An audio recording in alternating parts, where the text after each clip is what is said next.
Hello and welcome to Muse Jam Session, recording 182. My name is Dani Beaumont and I'm a product manager on the Adobe Muse team. I am joined today by a fellow by the name of Lance Bouchard. And Lance is one of our developers, one of our more senior developers. He's about to go off on sabbatical very soon, so he thought he'd, put in a little extra effort this week, I assume. And Lance focuses a lot on a lot of things, some of which, though, well, too much to enumerate, but he's a terrific resource to have aboard with us today. In this session, we're going to focus on what we just announced and released last week. So this is the June 20th update of Adobe Muse. It has been shipping for about 4 and something years. This is our 14th update to the subscription-based product, and it really focuses a good deal on enhancing a lot of the features that we delivered earlier in the year. I kind of have to scratch my head. I think it was just, I don't know, time's going really fast. I swear we had a February release with responsive design, and this is updates to that. If you do want to track everything that's new with Adobe Muse, there are release notes. If you just Google Muse release notes, it will go through in a more detailed level all of the minor and major enhancements that we have. In this session, I'm going to focus on the major enhancements for this release. And it's a jam session, which means, besides banjos, which did not occur this week, it means that we play together. So I enjoy learning from you as much as we can over chat. Lance is going to keep an eye on that chat. If you have questions, issues that are not on topic, please go ahead and ask them. He may find a way to let me add it to my presentation, or he'll just answer it for you directly. With that said, the best place to kind of come and see some of the new things with Adobe Muse from time to time is usually muse.adobe.com and clicking on the tutorial section. So if you haven't seen it, there are a whole new set of videos here. So what's new? There's a lot new. For this release, we have obviously 8 major enhancements that we've showcased with individual videos. I encourage you to give them a watch after the session if you haven't seen them. A lot of it I'm going to lightly go over now, but there are deeper dives and more detailed demos available here with all of those enhancements. With that said, I'm going to go ahead and switch over to the app and my list of to-dos. I'm going to glance at chat real quick, make sure the world is all good.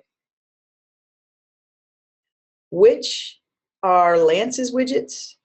So Lance set up, I'm going to say this, Lance, because I have to. He got to name the widget format as MooCal, which is a Muse configurable object widget. But it is the means by which you can extend the Muse application. So within Muse, there are a number of widgets that kind of come in the box, so to speak. So if I come here and I open up my widget library, these are all widgets that Lance created and we included as part of the product. I know he's going to say I wasn't the only engineer that created it, but go ahead. He definitely established the MooCal, which is the Muse configurable widget architecture. And it's kind of subtle, but if you log into, I'm going to move my little face over here. If you log in or open up the widget library panel and have nothing selected, here in the widget library, you'll see the out-of-the-box widgets that we deliver. But if you open up the plain old library panel with nothing selected, notice in the top it says find more library items online. And clicking that takes you to a page on the Muse directory with all of the widgets that are developed by the community to extend the Muse application. And this was something that Lance lightly and quickly did a few years ago, but it has really exploded the functionality of the tool. So there are over 800 widgets that are here. They're categorized. If you go to the filter dropdown, they have different categories. It's a bit tricky, but all of the widgets, some of them are sold separately. Some are truly free, but some are also available via subscription. So notice here, for example, there's a cookie widget. It states as free, but it does require a paid subscription. It was kind of the only way in our UI we could communicate this idea of subscription-based items. Others are available for sale, as I mentioned. Others are for free. So as you're looking to extend the functionality of the Muse application, I'd look to the widget community for that extensibility. People say, why aren't all the widgets just built into Muse? Can't you guys just do it all? First off, I would suggest there's about 25 engineers that don't work for Adobe that are extending the Muse application by way of this architecture, which is fantastic. The other is that the web is an open standard, and it moves very, very quickly, and it relies on connectivity with lots of other systems.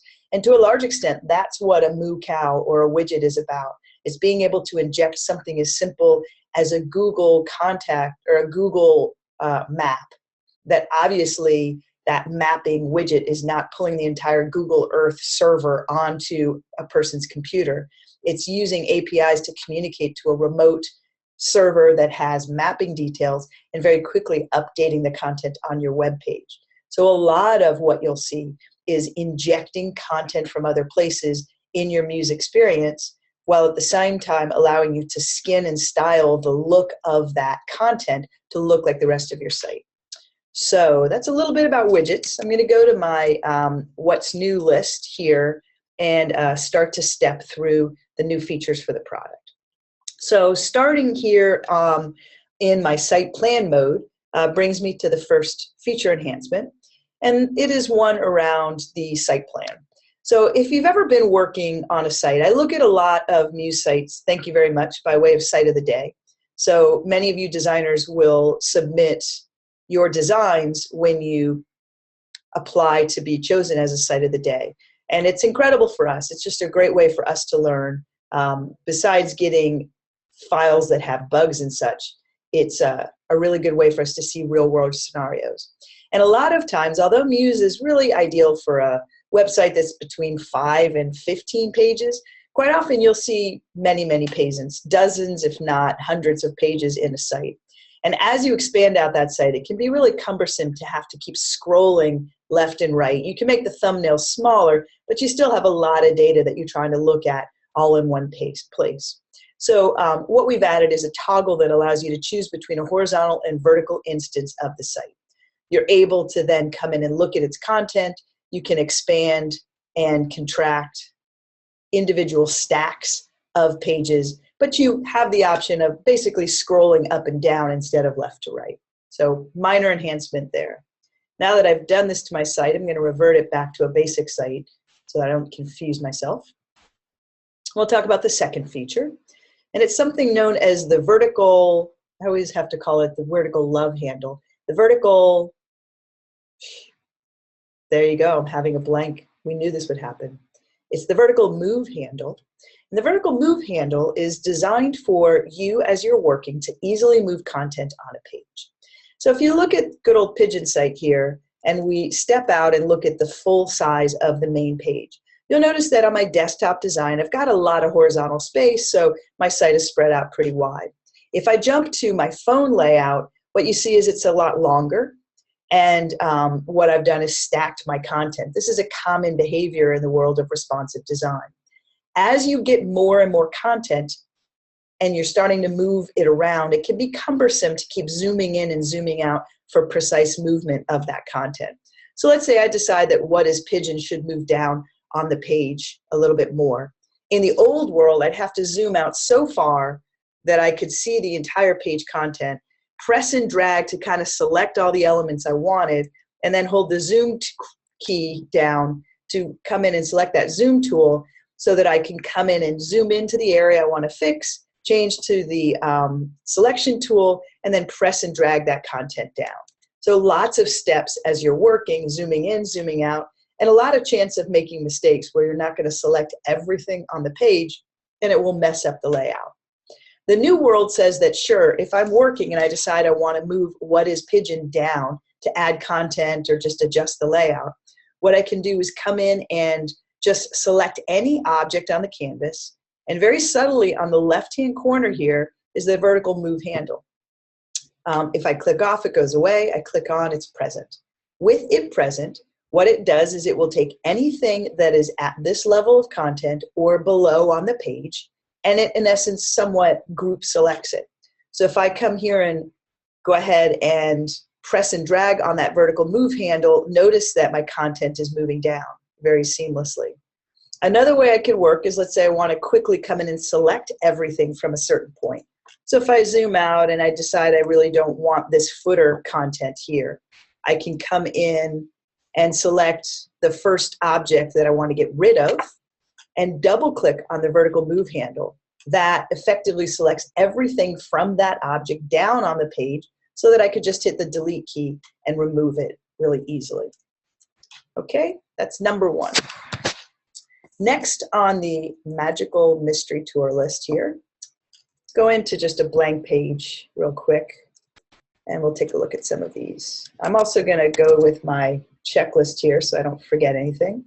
We have an ellipse tool. So if you have traditionally tried to draw lines or make circles in Muse, you have to be a little creative. There is no line tool and there is no circle tool. The way you define a line, I actually had a session this morning with Rufus Deutscher and Michael Shays. You might say this morning, but Dani, it's only 9 o'clock in the morning in California. You're right, but they are in Europe. So at 7 this morning, we had a session together. And Michael Shays was mentioning how in the web, when you wanted to create a line, you really would create a div and put a stroke on it. So this is pretty consistent with how the web works. It's a little funny for designers, but I can come in and create a container and define a stroke color, and I can also define a stroke weight. If I set the weight to 0 and then just stroke one side of my container, so let's say 3 points there, and then even come in and set the height of my object to be very, very small, let's say 4 pixels, I effectively have a line. And don't get excited, that is not changing, but that's one of the ways you can come in and create lines within Muse. Another creative way folks have gone about creating circles in Muse would be to come in and create a container. So I'm going to go ahead and show edges so that I can see all of my details here. Let's see if I did that. So I've got my edges showing. And if I press and drag a container here, I can come in and give it, let's see, I'll give it a fill. And I'll come in and round the corners.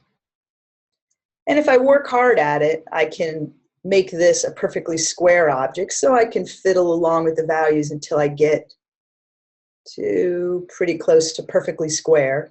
And then with that rounded corner set, I can just dial up a number that's very high. And effectively, I get a corner. I'm sorry, a circle. If I press and drag that circle, notice how the edges kind of are rounded corners, but they're not an ellipse. If anybody has any use case for why you need to have an ellipse as a design tool, let me know, because I racked my brains and couldn't really come up with a good design for an ellipse. But having said that, we have the support for an ellipse tool, which also gives you beautifully rounded circles. So if I come in now to my tool panel, you'll notice that a number of these guys have little arrows that allows you to drop down within there. So if I click on the rectangle tool, I can select an ellipse frame tool. And if I press and drag this, that is, notice that it's a pure ellipse. So if I come in and pick another fill color here, I can see it more clearly. If I want to draw a perfect circle, I hold the Shift key with the ellipse tool selected, and it's going to draw a perfect circle that will behave well, that I can, again, come in and fill with a fill color. Okay, another world that's interesting is that we allow you to work with image containers. So let's say I'm working and I want to place an image. So if I come in and I say File Place, I'll do that manually here. So File Place. And I look at some of my images. We'll go into the pigeon. We'll grab some photos. Let's say, grab one of these cubes. And I can, using this place gun, kind of press and drag an image. Now, images behave differently in Muse, and as a designer, you might be like, what the heck, I don't understand this. I think it has to do a lot with the way the code is generated and how it behaves in the browser. There are certain rules that we've applied to images. So if I place an image here, I can come in and double click on that image. I can press and drag to basically enlarge the image inside of a mask. Clicking off of that basically exposes that mask. I can always resize the object after I've done that, and I can double click if I don't like the way the mask has been applied and adjust my image content accordingly. That's the behavior for an image. So it has the ability to crop, it has the ability to mask the object. What it can't do is kind of a different web feature, which is if I come in to draw a container, so let's say I go back to my rectangle frame tool, and I press and drag it on the canvas, and in the resize dropdown, I decide that I want it to be, let's just see. Let me try this again. I'm going to try to grab a rectangle, put it on the canvas, and in the dropdown, I'm going to stretch to browser width. So it's going to span the width of the browser. You see this approach a lot around having images that just fill a container no matter how wide that container is. So with that object selected, instead of, well, I'll show you a trick. I can come to this image and just copy it. I can come to this image, and if I right click, I can paste it. But if I paste as background image, it's actually going to fill the container with a background image. And with that selected, I can define different rules, which is I can come in and have that scale to fill the container, and I can decide the center point that it's using. So now when these guys are viewed in the browser, this is going to scale to fill the container, no matter how tall or wide the object is. All right, so we had this ability to place an image in the past. And let me change this now to be a little bit more normal. I'll leave it as responsive width, and I'll just come in and make it a little smaller. So back in the day, about 3 months ago, when we released responsive design, we allowed you with images to come in and define it basically to resize as responsive width and height. And the reason for that is, if you think about it, when you're designing for responsive components, if you have a block of text, you can say, you know what, responsive width is fine. As the width of my browser reduces, go ahead and reflow my column to be more narrow, move everything below it down on the page, and reflow so that the text fits the smaller container. That's a fluid width or responsive width object. When you're dealing with photos, you really want it to not just resize the width, but resize the height and the width. So we delivered that capability when it came to photos. We didn't get a chance to implement probably the other important part, which is in the instance where you take a rectangle and you define it with a background fill, you want to make sure that that image is also not going to be distorted. You don't really want to just reduce the width. So with the object selected now, I have the ability to define just responsive width, which would trim it on the sides, a little odd, but depending on what you're doing, that might be appropriate if you have a nice background fill. You also can now select responsive width and height. So this is something that designers have requested. As you're working, depending on the content they're using, you'll want to decide, do you want to place the image? Do you want to define it as a background fill? And once you've done that, what's the responsive behavior? We focus on that. Okay, another new capability, and this actually was born more from our integration with Adobe Comp, which we'll talk about in just a second. But if I have a layout and I'm not quite ready to actually place images, I have this idea of an image container, and you can see it here on the left. One way to get to it is just to come to some image I've placed and double click to get inside the mask and delete that image inside the mask. So I've got basically an image frame here. I could come in and define a second one by just pressing and dragging it. I can come in and duplicate them.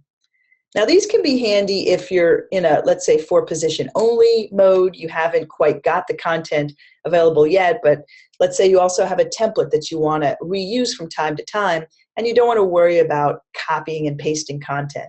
With these containers here, I can go back to pull down on File to Place, and I can select a number of images. I don't know why Pigeon keeps running away from me here.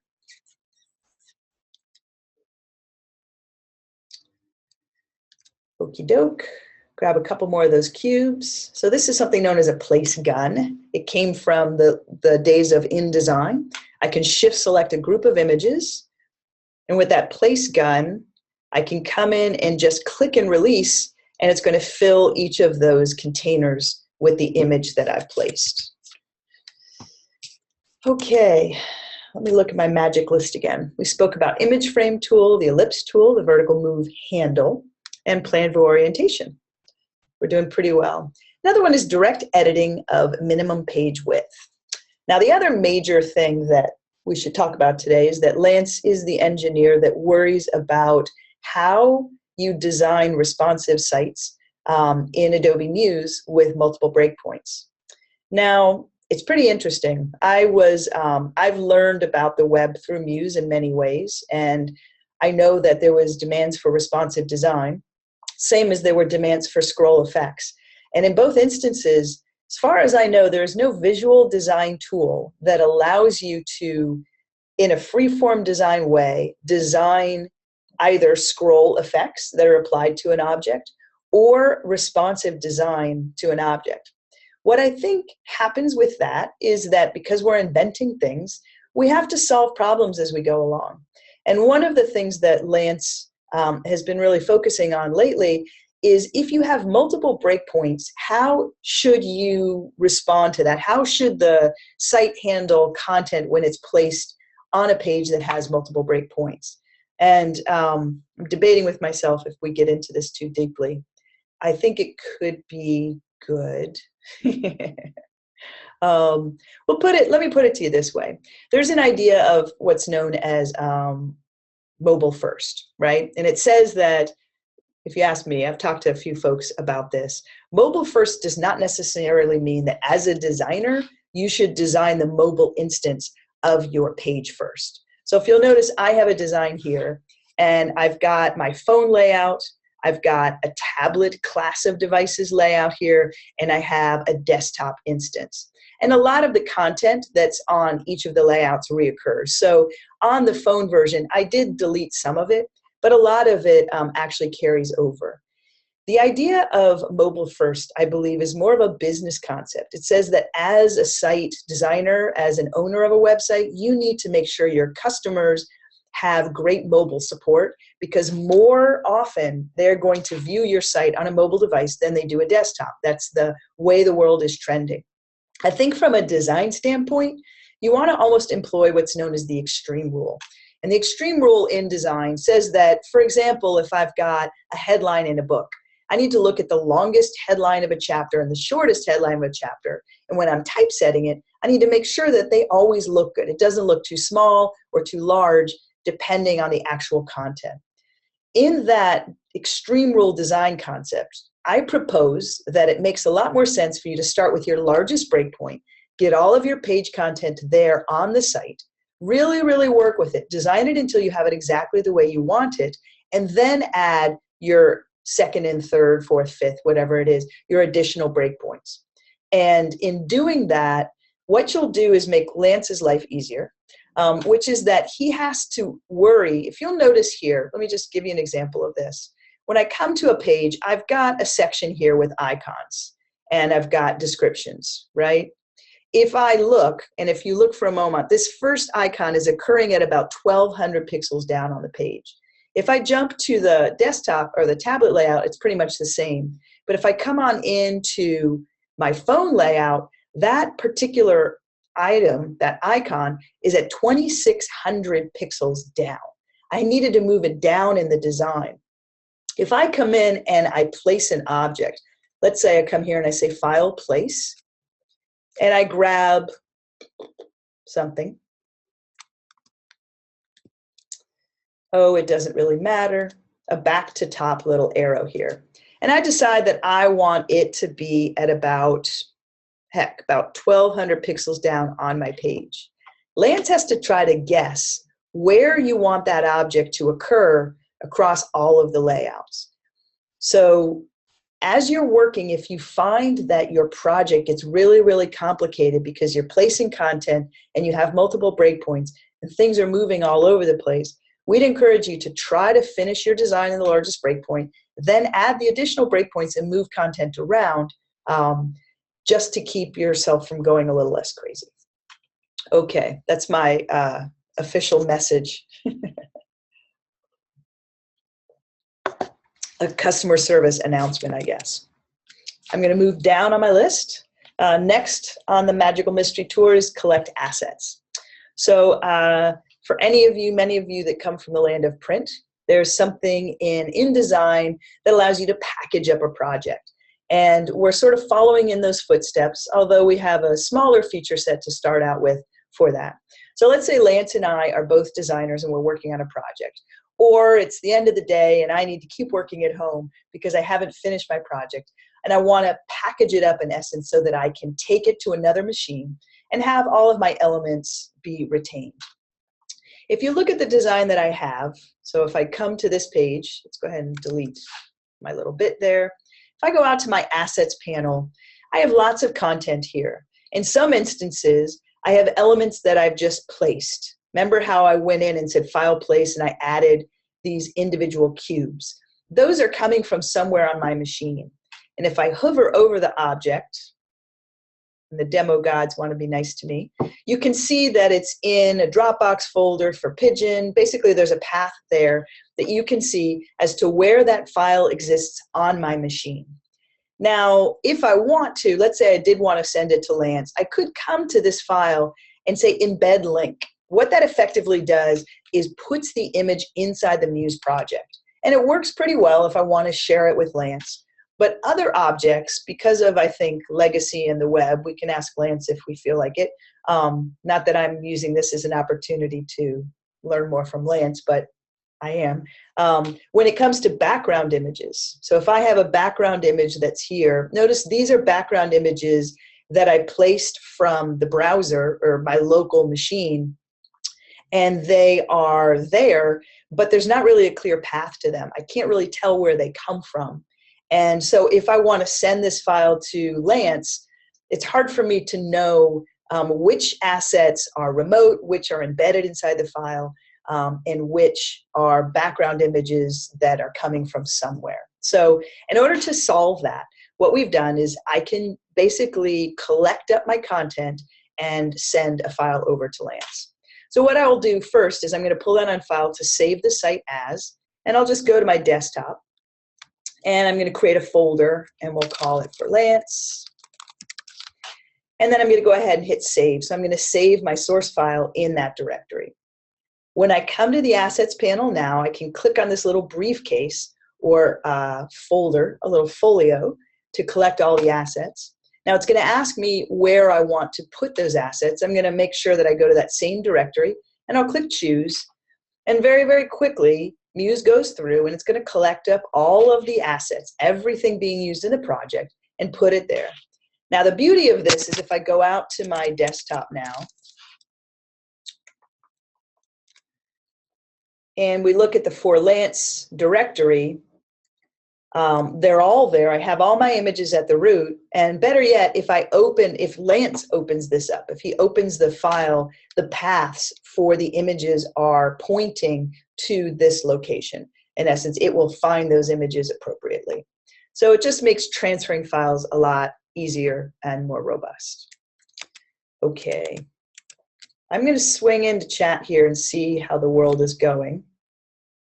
You guys are talking about the weather.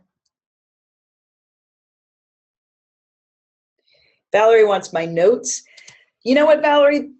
There aren't really big notes this time. All that is for each of the videos. So there's not a lot of notes for this right now. I promise we'll have follow-on jam sessions with more. This is really the script that I wrote for myself when I was recording videos. So there's not a lot to have today. But as usual, when we go into deeper dives, I'd be happy to share those, no problem.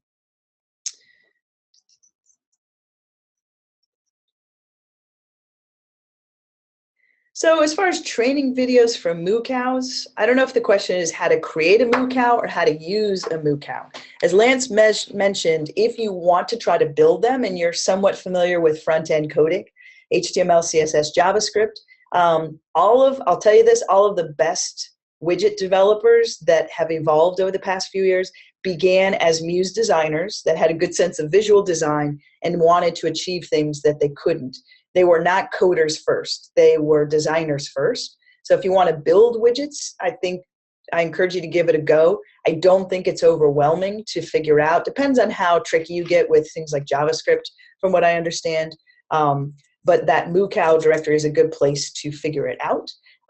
As far as how widgets work, all of our more premium widget developers have terrific help and support for their widgets. So a few hundred widgets, there are videos that tell you how to use the widget and how to work with it in your projects. So definitely some good learn content there as well. I highly recommend Muse Gain, Muse Themes, and Cookie.com. Sorry for the others that didn't come off the top of my head there. Yeah, there it says the video is how to create a MooCal. We could do more there, and some of us actually are working on a side project right now to improve everything around creating widgets and working with them. So we could talk about a video, but part of me would need to know how to, because a MooCal is code, it's really code. I'm not sure what the video would do, but we could maybe step you through the parts of the widget a little bit more. If you've got more thoughts about what you'd like to see for videos for MooCal creation, throw it in the chat. I do read this later on. And we'll see if there's a there. Okay. Back to my magical list. So let's see. Next up, direct editing a minimum page width. So we did introduce this kind of complicated idea of breakpoints in, I think, a really beautiful way. And we've iterated a number of times with this breakpoint bar. But there's a lot of things that it does. So the breakpoint bar communicates whether or not it's a fluid or fixed breakpoint. If I roll over, you can see it's a fluid breakpoint, and that there's arrows to the left and right letting you know that. It would just be a square if it was a fixed breakpoint. You can come in and see master page breakpoint attributes here. There's an arrow indicating basically the page width is if it's infinite, or it should span no matter how large your display is, even if it's a 50-inch monitor, or if it should stop at the largest breakpoint, and you can toggle that by clicking on it. You can close or delete basically individual breakpoints here. These are all existing capabilities, but we wanted to make things a little bit better for you. And one thing you can do, let's say you're working and you're still experimenting with how large a breakpoint should be. And you know, for a tablet, there's a range of what would be reasonable, and it's also based on your page content. You may want to come in and just press and drag the edge of that breakpoint bar. You probably may not have known, but you're able to come in and resize what that breakpoint is. What we've added as a new capability is you can also come in now and press and drag the minimum width of a breakpoint as well. So I can come and drag that out if I want to define that differently. So you can come in and touch those and change them. These are things that you're always able to do. If I were to click or right click on the breakpoint, notice I have properties, and in the properties I can define the minimum width. But if you're wanting to see how the content responds based on that minimum width, this can be kind of a hunt and peck where you change it and look and then change it and look. Instead, you're getting a live sense of how that breakpoint is behaving and what you would do to its design. Okay, I'm going to go back to a clean build again, make life safe, and let's see what else we've got on the list. So we have a new capability for preview in browser. This is kind of interesting. If you're working, you may have noticed this, depending on the network that you're on. I know that when I'm presenting, it sometimes kills me, because if I'm working on remotely at home versus being in an office with a lot of networks, the conversation, in essence, when I'm working on a page and ask that it be previewed in the browser, it can be time consuming and it can really load very, very slowly.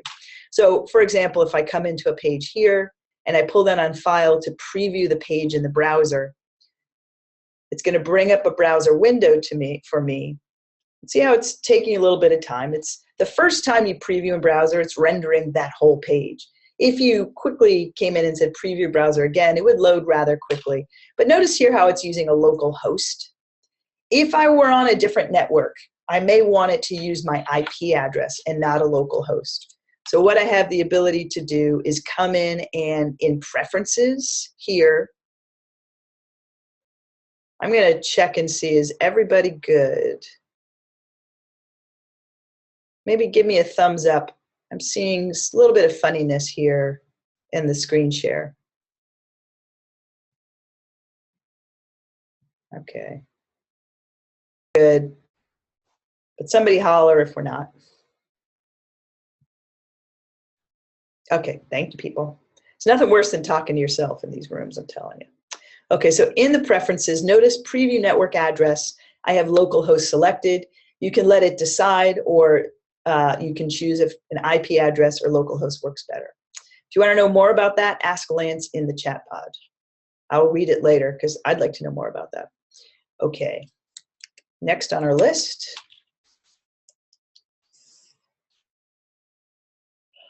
All right, we're getting into some of the juicy stuff.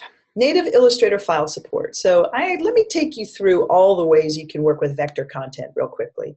I think it's meaningful. So I'm going to go into Illustrator and see if I can pull up a good Illustrator file here.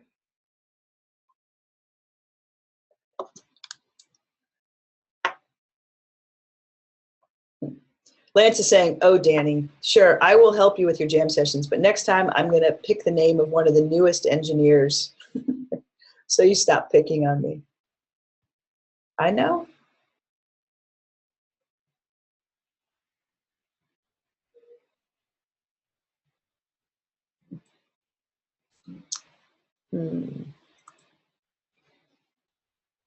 Let's see. I think I've got an Illustrator file with a lot of logos if you're just hanging with me for a second here. There we go. No, wrong one. Let's try that again.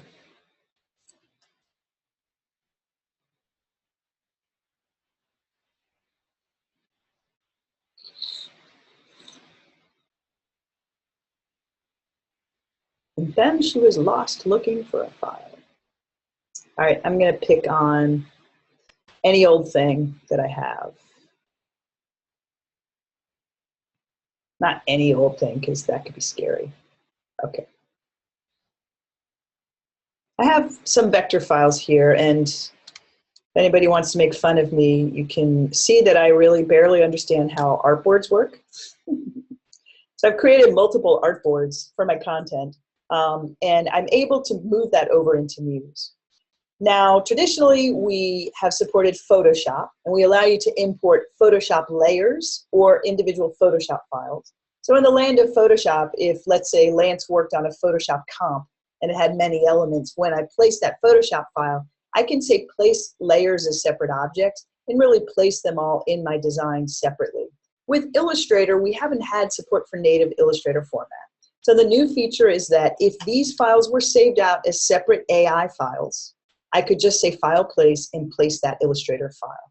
Now the language between Illustrator and Muse is SVG, or Scalable Vector Graphics. This just happens in the background. It's magical and it's wonderful for you and I because it really creates the best scenario for vector content. There are a few ways you can bring that content over. One is to come into Illustrator and just copy it.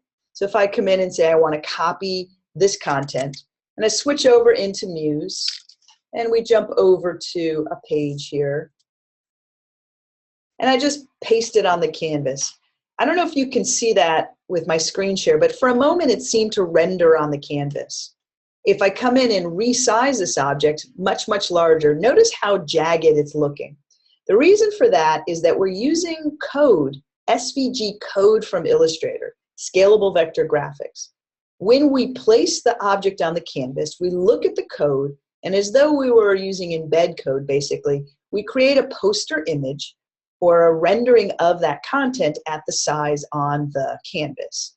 When I resize, it gets a little jaggy, but if I release, it comes in and it re-renders that content very, very cleanly. And that's because this is scalable vector content. I only need to have one image for multiple devices. It's always going to be at the highest resolution of the viewer's browser. So if I'm on a high DPI device in the browser, it will come up very clean and load very, very quickly. So SVG is pretty magical. And we have had, over the last 2 releases, a number of enhancements that I'm just going to kind of remind you of a little bit here. One is that with SVG, I can hold a modifier key or just go to the crop tool here, and I can crop the image down if I'd like to. So being able to crop SVGs was a new thing we added a bit ago. Additionally, I can take this object and I could come in and copy it. And let's say I had a slideshow. So if I go to my widget library and went to a pretty simple slideshow and place that on the canvas, I now have the ability to come on in and paste that as a background image in my slideshow. Maybe yes, maybe no. Let me try this. Copy. Paste. Let's see. I can also just place them. So if I came into CC Libraries, had a little SVG, it's being a little funny to me. Let's come in and bring up some thumbnails so I can see what I'm doing a little bit more.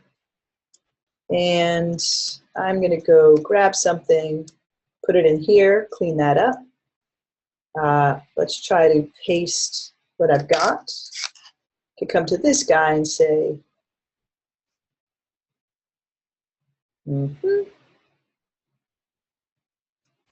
it's a widget, so I've got to get down to the hero image level, and I could say paste as background image, or not. Probably having a moment, Lance.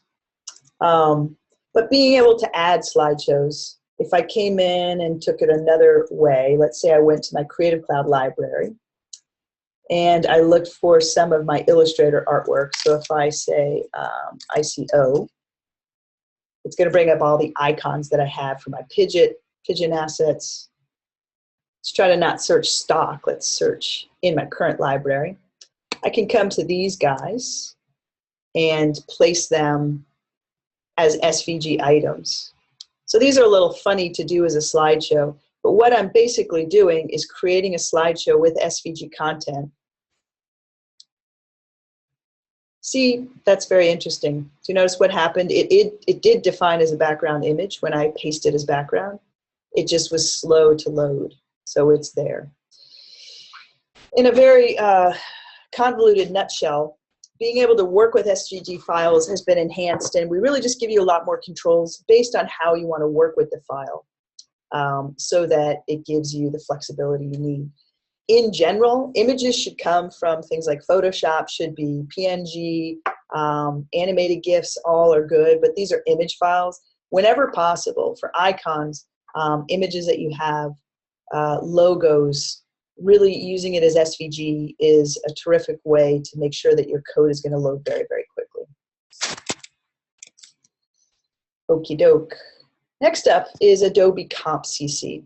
So I don't have an iPad with me today, given the time that we have. We're down to about 15 minutes. But in the world of Comp is a touch-enabled device app. It allows you to use a tablet, an iPad, for example, and using gestures, you can quickly wireframe objects. You also have the ability to take anything from your Creative Cloud library, like a contact form from Muse, or images from Photoshop, vector content from Illustrator, and place it very quickly in this mock-up, this comp that you've built. We now have support for comp to Muse. So if you go to upload that content from comp into Muse, you can do so and it will open up within Muse in an editable form. And I did it a little earlier today, since I've been doing this since 6 o'clock this morning, and it feels it. Let's just see. I'm going to go ahead and open it up and dig around a little bit.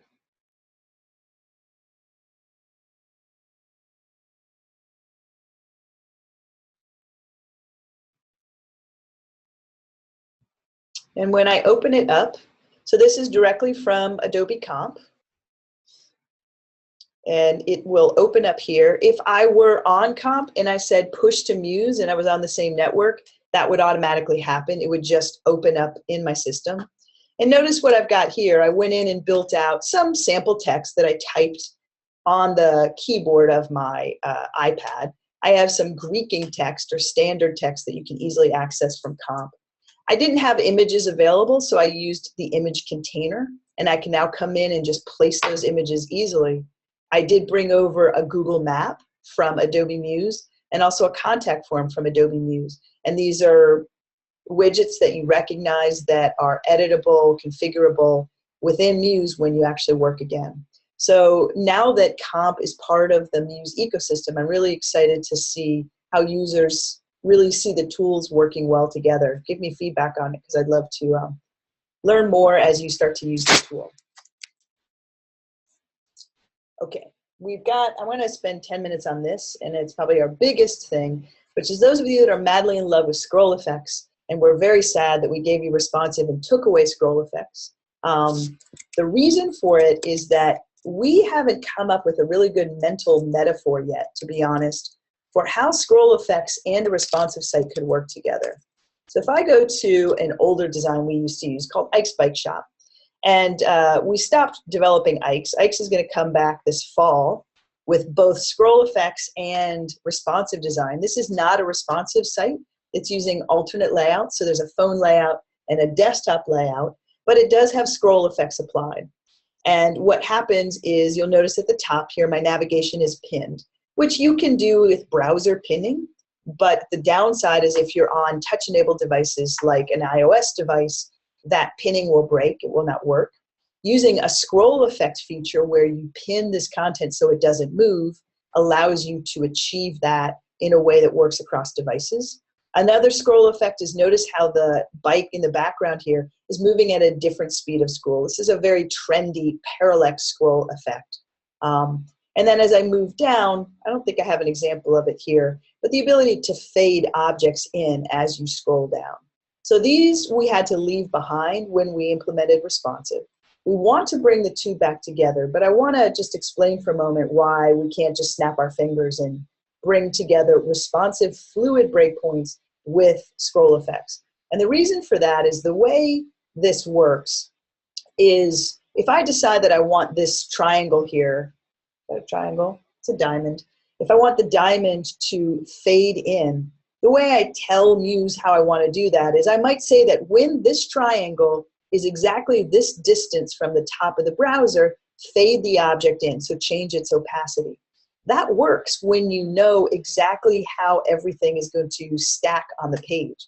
If you think about responsive, if we switch over to the Pigeon website, what happens is as I change the width of my browser, notice I've got images here, and I could say when the browser distance from the top of the browser to this image is at a certain point, fade that in for me. But watch what happens. As I jump to a different breakpoint, my images might change, and their location will change. So the meaning of top of browser becomes very different when you have a fluid design. It's not hard for us to combine. See, I say the words and Lance does all the work. Do you like that? See, Lance? It's not hard for us to combine scroll effects with fixed breakpoints. So that's what we've done in this update. If I swing back into Muse with my remaining 10 minutes here, I'm going to close this guy out. And I'm going to kind of be quick about this, but if you want to see it in more detailed slow-mo, I encourage you to watch a video for it. So I have a page here, and if I come into my master, what I want to do is take my largest breakpoint, and I want it to have scroll effects applied to it. Now the rule is that I need to make sure that that breakpoint is fixed and not fluid. So if I zoom out a little bit here, I can just click on the breakpoint bar and uncheck fluid width. Now I need to adjust some of my content. It has jumped over, but I'll do that rather quickly. And we'll keep these guys out here on the periphery. It's fine for now. I'm not going to fiddle too much with the design, but some of the bits will jump around a little bit. That's pretty good for me. For this demo, let's just go ahead and stick with this largest breakpoint. So I want to delete the middle and smaller breakpoint. I have a very simple nav here at the top. I've got a jumble of text here at the bottom. All right, I'm going to undo that. See if I can do that a little better. Yeah, I'm going to still let it go. Let's get these guys here and here. Okay. It's okay. I know you guys are patient and will understand. Now here's where I get to come in and play with that min width feature here. I'm going to press and drag that a little larger, which will make my life a bit better, get my design where I need it. So I have a reasonable fixed breakpoint layout, and I want to apply scroll effects to it. Let's go ahead and make the change now to my page content, and then we'll kick in. So my page content here, I want to do the same thing. I want to delete the middle and smaller breakpoints. I have the larger breakpoint only. And I'm going to come into that breakpoint bar, and I'm going to set it as a fixed width site. As I mentioned, I could move things around a little bit, but it's good enough for what we're about to do. What I want to now do, though, in fact, let me undo this just for a second. So this is a fluid breakpoint. And let's say I decided that I want this image here to have an opacity scroll effect applied where it fades in. When I select the image and I go to the scroll effects panel, it says, guess what? You have to have a fixed breakpoint in order for this feature to work. So what I'll do is come in and change that to a fixed breakpoint.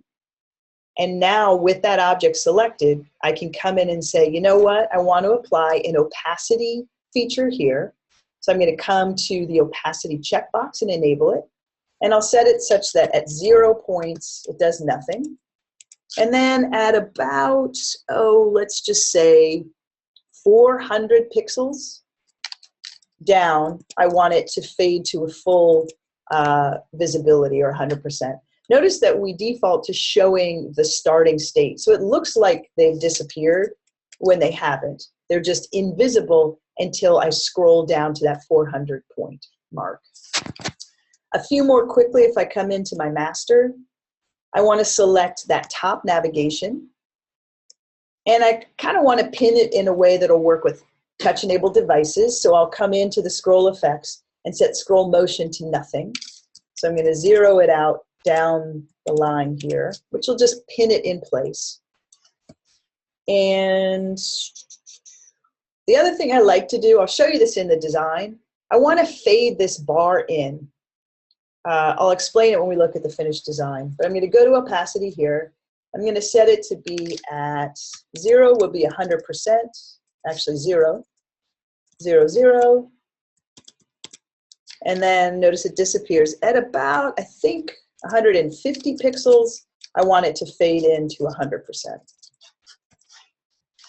Go back to my page, wait for it, we're almost there. I'm going to select that background fill with the scooter here. In the fill drop down, I'm going to go to the scroll effects, scroll motion. I'm going to set it at 0.8 times the speed of scroll. Set that to 0 and 0.8.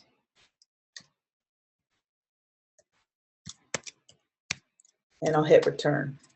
All right, hopefully I made the magic happen. I'll pull that under File, preview the page in the browser, and let's look at our individual pieces parts. So this is still a responsive site. It is a fixed breakpoint. So if I want it to respond, notice I haven't set any of these bits here, but I would probably need to add breakpoints so that my navigation continues to move in and work with my design. But in that largest breakpoint, as I scroll down, a couple things happen. Oh, look, I must have not set my background fill right. So instead of moving up and down, it's doing this beautiful side to side, which has its advantages, I suppose, for someone. And as I scroll down, notice that my images are fading in. So back to the world of scroll effects where you don't know exactly what's going to happen. All right, let's fix it real quick, and then we'll be done. So scroll effects, I need it to be up and down 0.8, side to side 0, silly girl. Okay, let's try that again. Preview in browser. As I scroll up, notice my background is doing the little dance. And then I've also got, see how my text is running into itself? That's where I want to come in and make sure that what I have on my master here, that background fill is, let's go ahead and move it to my page layer and make it to the, move all the way to the back. And I will put it, let's try that. Come on in here.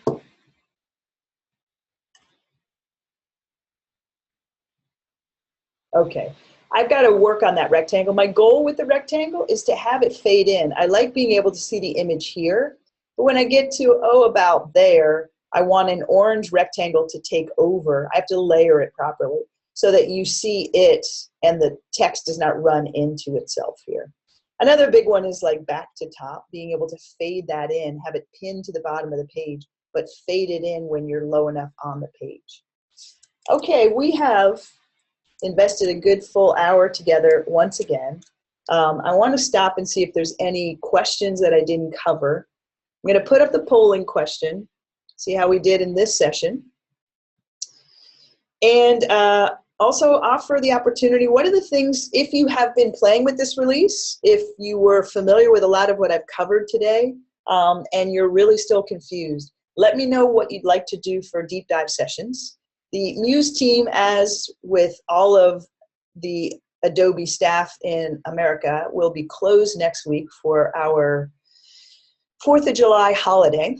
There will be some folks keeping an eye on forums and such, but we're taking a break, and the week after that I'll be back, so I'm open to jam sessions and topics that you'd like to hear or talk about. And I'm going to look and see if there's anything else I can cover real quick.